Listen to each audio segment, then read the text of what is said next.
l'inadéquation entre la formation et les besoins du secteur pourvoyeur d'emploi est une question centrale de l'existence même du ministère de l'Enseignement supérieur.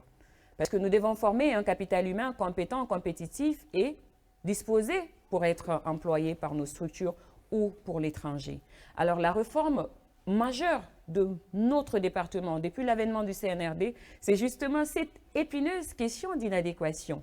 Alors, la première chose que nous avons fait, M. Collier, à ma prise de fonction avec mon équipe, nous avons pensé à mettre en place un cadre de concertation, de dialogue. Nous avons fait les journées de concertation de l'enseignement supérieur. C'était au mois de janvier 2022. C'est la première chose que nous avons faite dans notre département afin de concerter tous les acteurs de l'écosystème de l'enseignement supérieur. Pendant 3 jours, nous avons discuté de long en large sur les questions d'employabilité ou d'inadaptation de nos formations. Ça, c'est l'écosystème éducatif, les enseignants. Pas que les enseignants, même le secteur privé. Tout le monde était là. Okay. Tous les acteurs, quand je dis tous les acteurs, pas que les enseignants du monde universitaire.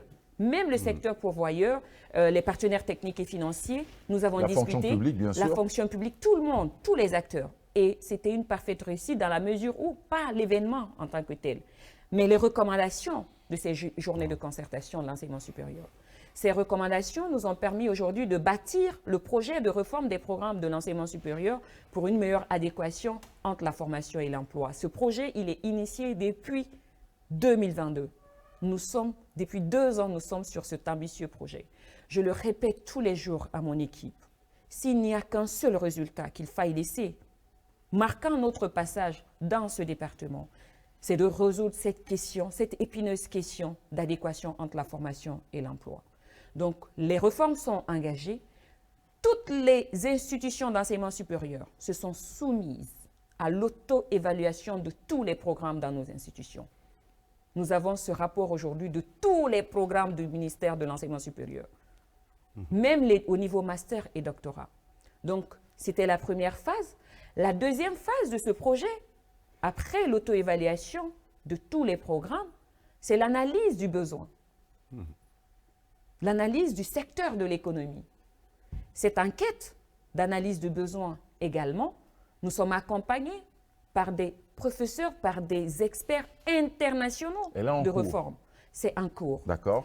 C'est le plus long processus. Créer un programme, modifier un programme et supprimer un programme universitaire ne se fait pas juste par le bon vouloir du ministre ou d'un recteur ou directeur général. Non, ça répond à des principes. Pour aller vers de nouveaux programmes, il faut ce qu'on appelle l'analyse du besoin. L'enquête sur les besoins des secteurs pourvoyeurs. Et cela, nous sommes pratiquement à la fin de ce processus. C'est la deuxième phase. Vous pensez pouvoir livrer les résultats de cette enquête d'ici combien de temps? Quand j'ai pris fonction, j'étais comme vous, en mettant en tête que notre plus grand ennemi actuellement, c'est le temps.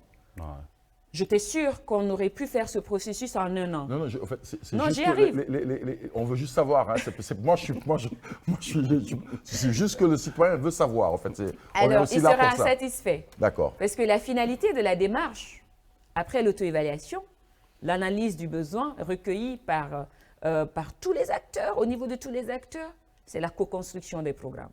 C'est la 3e phase que nous entamons ce mois de novembre, c'est de prendre tous les programmes droit, l'analyser, il est analysé, il a été défini, son analyse SWOT a été faite, c'est de co-construire le programme avec le besoin des sectoriels. Donc, bien sûr, évidemment, que des programmes vont disparaître, c'est normal. Des nouveaux programmes vont se créer, c'est normal. Tenant compte des aspects carrément, nouveaux. des programmes peuvent se voir complètement rénovés. La rénovation des programmes. Enrichis en les standardisant et en les toilettant. Donc, ce qui est important de signaler dans ce processus, c'est que c'est le plus long processus au sein d'un département, la réforme des programmes. Et il va prendre environ fin quand? C'est la fin de l'année.